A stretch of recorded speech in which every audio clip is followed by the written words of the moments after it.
നമസ്കാരം. ഞാൻ V B Unnithan.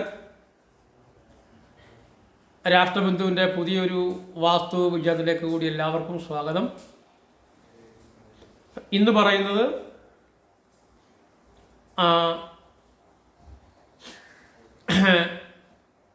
ഒരുപാട് പേർക്ക് പറ്റിക്കൊണ്ടിരിക്കുന്ന വലിയ ഒരു മിസ്റ്റേക്കാണ്. അത് എത്ര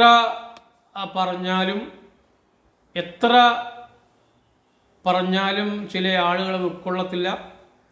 ഇപ്പോഴും കേരളത്തിൽ ആയിരക്കണക്കിന് വീടുകളിൽ ആ സ്ഥിതി ഉള്ളതുകൊണ്ടും ഒരുപാട് പേരുടെ സംശയങ്ങൾക്ക് ഒരു ഉത്തരവുമായിട്ടാണ് ഈ വീഡിയോ ചെയ്യുന്നത്. തെക്ക് പടിഞ്ഞാറ് മൂല നമുക്കറിയാം കന്നിമൂലയാണ്. ഈ കന്നിമൂല ഭാഗത്ത് നിർബന്ധമായിട്ടും ബെഡ്റൂമാണ് വരേണ്ടതെന്ന് സാധാരണ ആളുകൾക്കെല്ലാം അറിയാം. വലിയ വാസ്തുവിജ്ഞാനം അറിയാൻ വയ്യാത്ത ആളുകൾ പോലും അറിയാം. പക്ഷേ ഈ സ്ഥലത്ത്, ഈ കന്നിമൂലയിൽ ബെഡ്റൂം വരേണ്ട ഈ സ്ഥാനത്ത് സ്വീകരണ മുറി കണ്ട ഒരുപാട് വീടുകൾ കാണാനിടയായി. യഥാർത്ഥത്തിൽ കന്നിമൂലയിൽ സ്വീകരണ മുറി വരിക, കന്നിമൂലയിൽ അടുക്കള വരിക, കന്നിമൂലയിൽ പൂജാമുറി വരിക, ഈ മൂന്ന് കാര്യങ്ങൾ ഒരിക്കലും നമുക്ക് അനുവദിക്കാൻ പറ്റില്ലാത്ത കാര്യമാണ്. ഈ സ്വീകരണ മുറി ഒരുപാടിടങ്ങളിൽ കാണുന്നുണ്ട്. അടുക്കളയൊക്കെ കുറവാണ് എന്നാലും കാണുന്നുണ്ട്, പൂജാമുറിയും കുറവാണ് എന്നാലും കാണുന്നുണ്ട്. പക്ഷേ ഏറ്റവും കൂടുതൽ കണ്ടത് ഈ കന്നിമൂല മുറിയിലെ സ്വീകരണ മുറിയാണ്. ഈ കന്നിമൂല മുറിയിലെ സ്വീകരണ മുറി എന്ന് പറഞ്ഞാൽ അത് ജീവിതത്തെ തന്നെ അർത്ഥമില്ലാതാക്കുന്നതാണ്. കന്നിമൂലയിലെ മുറി എന്ന് പറയുന്നത് നമ്മളവിടെ ബെഡ്റൂം കൊണ്ടുവരാൻ കാരണം എന്താ? നമ്മൾ ഒരു ദിവസം ബെഡ്റൂമിൽ നമ്മൾ വളരെ കുറച്ച് ഭാഗമല്ല, നമ്മൾ ഉറങ്ങാൻ മാത്രം ഉപയോഗിക്കുന്നതാണ് ബെഡ്റൂം. അല്ലെങ്കിൽ നമ്മൾ വന്ന് വർക്ക് ചെയ്യാനോ ഒക്കെ നമ്മൾ ഉപയോഗിക്കാറുള്ളൂ. പക്ഷെ എന്നാലും അതെപ്പോഴും ക്ലോസ്ഡ് ആയിരിക്കും. സ്വീകരണ മുറി എന്ന് പറയുമ്പോൾ നമ്മൾ ആളുകളെ സ്വീകരിച്ചിരുത്തുക, നമ്മുടെ ബന്ധുക്കളോ നമ്മുടെ ആളുകളോ ഒക്കെ നമ്മൾ ഇന്ന് കാര്യം പറയുക, അല്ലെങ്കിൽ വീട്ടിലെ ആളുകൾ തന്നെ നമ്മൾ കൂടിയിരുന്ന് കാര്യം പറയുന്നതൊക്കെ നമ്മൾ സ്വീകരണ മുറിയിലാണ്. അപ്പം നമ്മൾ ആക്ടിവിറ്റി ഏറ്റവും കൂടുതൽ ആളുകൾ വരിക പോവുക. അപ്പം ആളുകൾ വരികയും പോവുകയും ചെയ്യുമ്പോൾ അവിടെ ഉണ്ടാകുന്ന ഊർജത്തിൻ്റെ ശക്തിയും അവിടെ ഉണ്ടാകുന്ന ഊർജത്തിൻ്റെ അളവും കൂടുകയാണ്. വടക്ക് കിഴക്ക് നമ്മൾ പറയാറുണ്ട്, അവിടെ വണ്ടി ഇടണം, കാർ പോസ്റ്റ് ഇടണം എന്നൊക്കെ ചെയ്യാൻ പറയേണ്ട കാര്യം എന്താ? വടക്ക് കിഴക്ക് അങ്ങനെ അധികമായി ഊർജം കൂടുന്നത് ഗുണകരമാണ്. മറിച്ച് തെക്ക് പടിഞ്ഞാറിൽ സ്വീകരണ മുറി വരുമ്പോൾ ആളുകൾ കയറി ഇറങ്ങുകയും ഒക്കെ ചെയ്യുമ്പോൾ അവിടെ ഉണ്ടാകുന്ന അതിശക്തമായ എനർജിയെ, അതിൻ്റെ ഉണ്ടാകുന്ന എനർജിയുടെ അളവ് ഒരുപാട് കൂടുകയും അതിന് ഫലമായിട്ട് നമുക്ക് അനിഷ്ടകരമായ, നമുക്കിഷ്ടമില്ലാത്ത കാര്യങ്ങളൊക്കെ സംഭവിക്കുകയും ചെയ്യും ജീവിതത്തിൽ. അങ്ങനെ അനിഷ്ടകരമായ കാര്യങ്ങൾ എന്തൊക്കെയാണ് ചെയ്യുക? അങ്ങനെ അവിടെ സ്വീകരണ മുറിയോ അല്ലെ ബെഡ്റൂം അല്ലാതെ വേറെ എന്ത് വന്നാലും ആ വീട്ടിൽ താമസിക്കുന്ന ജീവിതം പോലും അർത്ഥപൂർണമാകില്ല. സാമ്പത്തികമായൊക്കെ ഭയങ്കര പ്രതിസന്ധികൾ വന്നുപെടാം.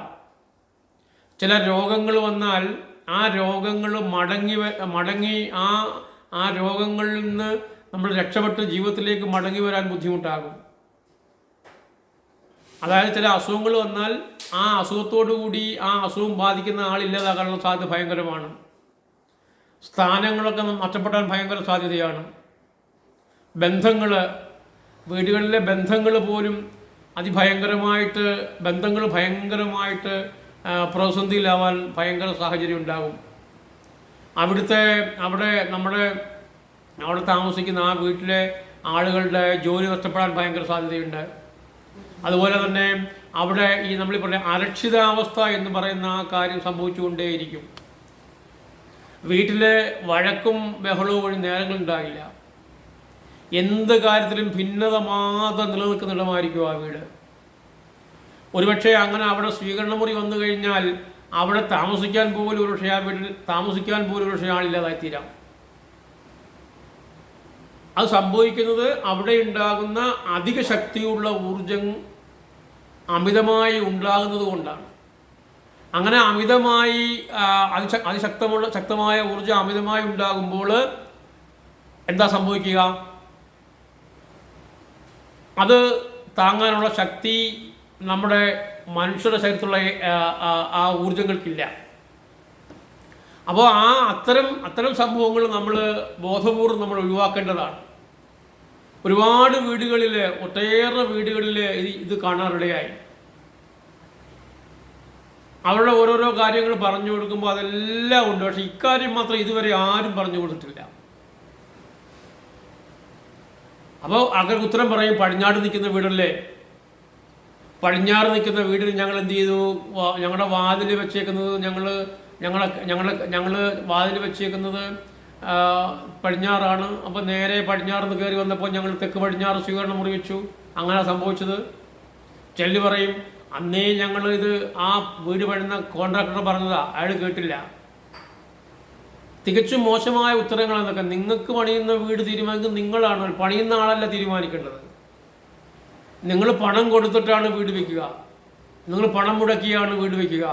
നിങ്ങൾ പണം മുടക്കി വീട് വെക്കുമ്പോൾ നിങ്ങൾ പറയുന്ന പോലെ വേണം വയ്ക്കാൻ. തെക്കോട്ടോ പടിഞ്ഞാട്ടോ നിൽക്കുന്ന വീടിന് തെക്ക് പടിഞ്ഞാറ് മൂലയിൽ എങ്ങോട്ട് നിൽക്കുന്ന വീടായാലും തെക്ക് പടിഞ്ഞാറ് മൂലയിൽ ബെഡ്റൂം ആയിരിക്കണം. അതിനൊരു കോംപ്രമൈസും ഇല്ല. പടിഞ്ഞാറും തെക്കോട്ട് നിൽക്കുന്ന വീടുകൾക്കാണ് ഏറ്റവും കൂടുതൽ ഈ ഭാഗങ്ങളിൽ സ്വീകരണ മുറി വന്നിട്ടുള്ളത്. അങ്ങനെ വന്നിട്ടുള്ള ആളുകൾ വളരെ ശ്രദ്ധിക്കേണ്ടതാണ്. ആ സ്വീകരണ മുറി അവിടെ നിന്ന് മാറ്റി അവിടെ ബെഡ്റൂം തന്നെയാക്കണം. അങ്ങനെ ആക്കിയില്ലെങ്കിൽ നമ്മൾ ഈ സംഭവിച്ചു കൊണ്ടിരിക്കുന്ന പ്രശ്നങ്ങൾ ഒഴിയില്ല. രോഗമൊഴിഞ്ഞൊരു സമയം ആ വീട്ടിലുണ്ടാവില്ല. കാലുകളിൽ അസുഖം ബാധിച്ചിട്ട് അത് ചികിത്സ മാത്രം നടക്കും, പക്ഷെ രോഗം മാറില്ല. അപ്പോൾ അവിടെ പരമാവധി പിന്നെ നമ്മളെ ഭയങ്കരമായിട്ട് നമ്മളെ സാമ്പത്തിക ബാധ്യത തരാൻ ഭയങ്കരമായിട്ട് ആ വീട് ശ്രമിച്ചുകൊണ്ടേയിരിക്കും. ഉള്ളതൊക്കെ നഷ്ടപ്പെടുത്തിക്കൊണ്ടേയിരിക്കും. ആ വീട് ഉള്ളതൊക്കെ നഷ്ടപ്പെടുത്താനാണ് നമ്മൾ താമസിക്കുന്നത്. അല്ല, നമ്മൾ നേട്ടങ്ങളുണ്ടാകുന്നതിനും സമാധാനമായിട്ടും ജീവിക്കാനാണ് നമ്മൾ താമസിക്കേണ്ടത്. അപ്പോൾ വളരെ ശ്രദ്ധിക്കേണ്ട ഒരു കാര്യമാണ്, തെക്ക് പടിഞ്ഞാറ് വശത്ത് സ്വീകരണ മുറിയുള്ള ആളുകൾ അടിയന്തരമായി അത് മാറ്റേണ്ടതാണ്. അവിടെ ബെഡ്റൂം തന്നെ വരേണ്ടതാണ്. അവിടെ വരാന്തയോ സ്വീകരണ മുറിയോ അടുക്കളയോ ഒക്കെ വന്നിട്ടുണ്ടെങ്കിൽ വേഗം മാറേണ്ടതാണ്. മഹാരോഗവും മാറാരോഗവും മഹാവ്യാധിയും മാനസിക രോഗവും ഒക്കെയാണ് അതിൻ്റെ ഫലങ്ങൾ. നഷ്ടങ്ങളാണ് അതിൻ്റെ ഫലം, വഴക്കുകളാണ് അതിൻ്റെ ഫലം, അസ്ഥി സംബന്ധമായ രോഗങ്ങളാണ് അതിൻ്റെ ഫലം. അതുകൊണ്ട് വളരെ അടിയന്തരമായി നിങ്ങൾ ചെയ്യേണ്ട ഒരു കാര്യമാണ് എത്രയും വേഗം തന്നെ അങ്ങനെ കന്നിമൂലയിൽ ആ കന്നിമൂല മുറി സ്വീകരണ മുറിയാണെങ്കിൽ അത് ബെഡ്റൂം തന്നെയാക്കണം. പിന്നെ ഒരു കാര്യം കൂടിയുണ്ട്, ഈ കന്നിമൂലയിലെ മുറി എങ്ങനെയെങ്കിലും നിങ്ങൾ മറ്റ് കാര്യങ്ങൾക്കായിട്ട് ഈ ബെഡ്റൂം അല്ലാതെ മറ്റ് പർപ്പസിന് വേണ്ടി ഉപയോഗിക്കുന്നെങ്കിൽ അതും ഒഴിവാക്കേണ്ടതാണ്. സ്വീകരണ മുറി അല്ലാതെ മറ്റ് പല കാര്യങ്ങൾക്ക് ഉപയോഗിക്കുന്നത് കണ്ടിട്ടുണ്ട്. ഒരിടത്ത് തിരുവനന്തപുരത്തിനടുത്തൊരു വീട്ടിൽ പോയപ്പോൾ ആ മുറി നിറയെ തേങ്ങ വാരിയിട്ടിരിക്കുക. അവിടെ മുറിയൊക്കെ ഉണ്ട്, പക്ഷേ ബെഡ്റൂമൊക്കെ ഉണ്ട്, പക്ഷെ അവിടെ ആ മുറി തേങ്ങ വാരിയിട്ടിരിക്കുകയാണ്. ആ മുറി സ്ട്രോങ് ആവുന്നത് പോലെയാണ് ആ വീട് സ്ട്രോങ് ആകുന്നത്. അത് തിരിച്ചറിയണം. തെക്ക് പടിഞ്ഞാറാണ് നമ്മളെ ഏറ്റവും കൂടുതൽ ഭാരിക്കുന്നത്. തെക്ക് പടിഞ്ഞാറ് എന്തുവേണ്ടി സ്ട്രോങ് ആകുന്നോ അത്രത്തോളം നമ്മൾ സ്ട്രോങ് ആകും. തെക്ക് പടിഞ്ഞാറ് ഉയർന്നിരിക്കണം, തെക്ക് പടിഞ്ഞാറ് അടഞ്ഞു കിടക്കണം, തെക്ക് പടിഞ്ഞാറ് ക്ലോസ്ഡ് പർപ്പസിന് വേണ്ടി മാത്രം ഉപയോഗിക്കണം. അതിന് ബെഡ്റൂം ഉപയോഗിക്കണമെന്ന് പറയുക. അപ്പോൾ ദയവ് ചെയ്ത് നിങ്ങൾ മനസ്സിലാക്കണം, നിങ്ങളുടെ സ്വീകരണ മുറിയാണെങ്കിൽ, നിങ്ങളുടെ അടുക്കള അവിടെയാണെങ്കിൽ, നിങ്ങളുടെ നിങ്ങളുടെ പൂജാമുറി അവിടെയാണെങ്കിൽ നിങ്ങൾ നിർബന്ധമായിട്ടൊന്ന് മാറ്റണം. മാക്സിമം പോയി കഴിഞ്ഞാൽ നമുക്കവിടെ ഓഫീസ് മുറി, വേറെ ഒന്നും പറ്റുന്നില്ല, ഓഫീസ് മുറി മാത്രം വേണം നമുക്കവിടെ ചെയ്യാവുന്നതേ ഉള്ളൂ. അപ്പോൾ നിങ്ങൾ വളരെ ശ്രദ്ധിക്കേണ്ട കാര്യമാണ്. നിങ്ങൾ അവിടെ ഒരു മുറി ഇങ്ങനെ ഇട്ട് നിങ്ങളിനി എവിടെ പോയെന്ന് പറഞ്ഞാലും നിങ്ങൾ താഴോട്ടേ വരികയുള്ളൂ, ഒരിക്കലും മേപ്പോട്ട് വരികയില്ല. പടവലം പോലെ താഴോട്ട് വളരേണ്ടതല്ല ജീവിതം, റോക്കറ്റ് പോലെ മേലോട്ട് കുതിക്കേണ്ടതാണ് ജീവിതം. അപ്പോൾ നിങ്ങൾ ഈ വിജ്ഞാനം കൂടി നിങ്ങൾ തിരിച്ചറിയണം, ഇത് മനസ്സിലാക്കണം. നിങ്ങൾ അനുഭവങ്ങൾ എടുത്തിട്ട് മാത്രമേ നിങ്ങൾ ചേഞ്ച് വരുത്തിയാൽ മതി. ഞാൻ പറയുന്ന കാര്യങ്ങൾ ഞാൻ നിങ്ങളുടെ വിശ്വസിക്കാൻ പറയാറില്ല. ഞാൻ പറയുന്ന കാര്യങ്ങൾ നിങ്ങളുടെ അനുഭവങ്ങൾ എടുത്തിട്ട് മാത്രം വിശ്വസിക്കുക. ഈ വിജ്ഞാനം കൊണ്ട് സ്വീകരിക്കുക. അടുത്ത ഒരു വീഡിയോയിൽ വരുന്നത് എല്ലാവർക്കും നന്ദി, നമസ്കാരം.